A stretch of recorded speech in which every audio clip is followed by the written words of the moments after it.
त्रय गुरुवर के चरणों में बारंबार नमोस्तु नमोस्तु नमोस्तु। गुरुदेव, प्रायः ये बात आती है कि हमारे वीतरागी भगवान कुछ देते नहीं, कुछ लेते नहीं, कुछ करते नहीं।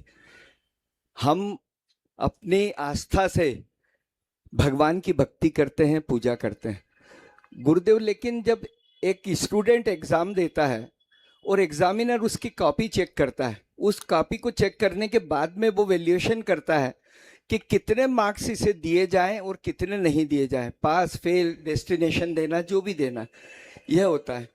तो जब एक एग्जामिनर अपने स्टूडेंट को पास फेल या डेस्टिनेशन देता है, उसी प्रकार जब हम भगवान की पूजा भक्ति, गुरुओं की पूजा भक्ति करते हैं, स्वाध्याय करते हैं, तो हमारा कर्म फलदाता कौन? हमें अपने कर्मों का या हमारे कर्मों की निर्जरा करने का कर्मफल दाता कौन? भगवान तो कुछ देते नहीं। पाटनी जी, द्रव्य संग्रह ग्रंथ में, पंचास्तिका ग्रंथ में, समय सार ग्रंथ में जीव की जब चर्चा आती तो उसमें एक शब्द आता है कर्ता भोक्ता। जीवो वो गमो अमुत्ति कत्ता सदे परिमाणो भोक्ता संसारत्तो सिद्धो सो विश्वसो डगई। ये 9 अधिकार बताए जिसमें जीव को समझ जाओ। इसमें 2 शब्द है, कर्ता और एक भोक्ता। जीव कर्ता भी स्वयं है और भोक्ता भी स्वयं है। तो भगवान तो कुछ देते लेते नहीं है, तो काहे को अपन इतना परेशान हो रहे, मूर्ति रखवा रहे, पंचकरण करा रहे, मंदिर बनवा रहे, क्यों पैसा बर्बाद करना? नहीं नहीं, वो बर्बाद नहीं है, वो संग्रह है। भगवान हमारे लिए विशुद्धि का निमित्त है। अभी अपन लोग यहां बैठे हैं और यहां से कचड़े की गाड़ी निकल जाए, अथवा कचड़े की गाड़ी आपकी ट्रैफिक में आप खड़े हो और आपकी बाइक की बाजू में खड़ी हो जाए, अब वो गाना गाओ, गाड़ी वाला आया घर से कचरा निकाल। वो बस ना, इंदौर से ही दौर ये हुआ है शुरू। अब ऐसा लगता भैया ये तो ट्रैफिक खुल जाए तो गाड़ी छोड़ के भाग जाओ, जितना खाया सब निकल जाएगा।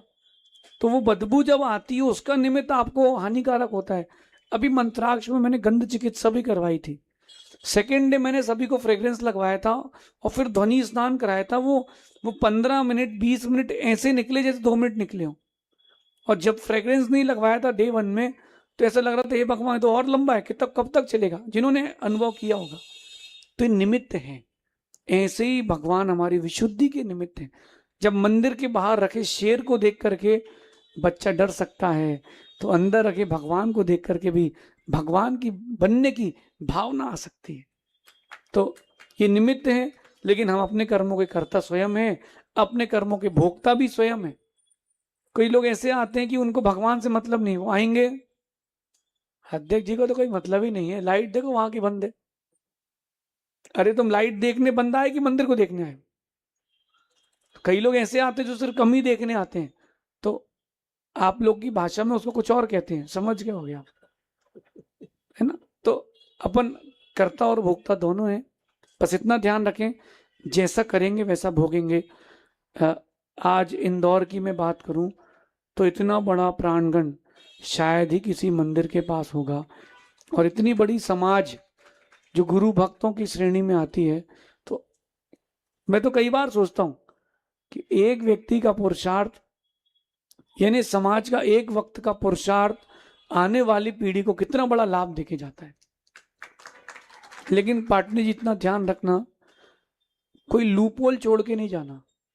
आज आप हैं, ये आपके ट्रस्टीगण हैं, ये बहुत सुंदर तरीके से पूरे मंदिर का रखरखाव कर रहे हैं। आने वाली पीढ़ी पर डिपेंडेंट मत रहना, पहली चीज। और जाने के पहले, मैं ये नहीं कह रहा कि आप रिटायर हो जाएं, आज गंभीरता से मेरी बात समझना, जाने के पहले अपनी टीम तैयार करके जाना कि जितनी दमदारी से अपन ने नेतृत्व करके सब समेट के रखा है वो इसको संवारते रहे। ये टीम तैयार करके जाना आपको कर्तव्य। देखो, अब मैं ब्रह्मचारियों को सुबह पढ़ाता हूँ, दोपहर में पढ़ाता हूँ, अभी शाम को फिर शिक्षा देता हूँ ऊपर ले जा करके। क्यों? क्योंकि मुझे पता है कि मेरे जाने के बाद ये जिन शासन को संभालेंगे ना, गुरुजी ने थोड़ा ना कभी सोचा था कि यार ये चेला यहाँ पर आके ऐसा करके चला जाएगा।